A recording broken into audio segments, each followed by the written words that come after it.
Dito guys, dahil wala akong magawa sa kinawi, ginamit ko na si Aldo sa rank game.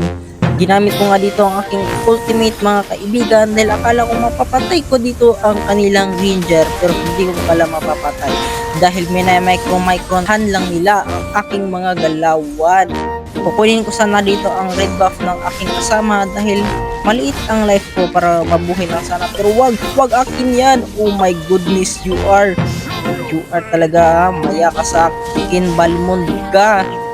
At dito naman guys, gusto ko lang sana kunin tong jungle na to, pero munggulit talaga tong kanilang Balmond guys. Oh, palagi na ako may paimot-imot kapag gago ka, kaya inimutan ko din siya. Kukunin ko na dito ang stack sa mid lane, pero hindi ako natatakot sa mga hitabo dahil may power ako of recall. Sabay ultimate dito kay Balmond.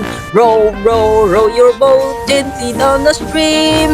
Pasapakin mo lang ako guys, pasapakin mo ako Balmond. Guys, may emot pa kang nalaman na. Sige, first kill. Ano, wag ka tumakbo. Ay, grabe talaga yung mga recall natin guys. Instance. Ginamit ko nga dito ang ultimate, low health ang kanilang Bia. Tumakbo ka. Row your boat gently downstream. Sino ba? Tumakbo na kayo sa aking buhay. Dito naman guys, tingnan nyo dito si Mia, may pa-invisible pang nalalaman, pero hindi niya kami kaya dahil dalawa kami. Nawala na naman siya.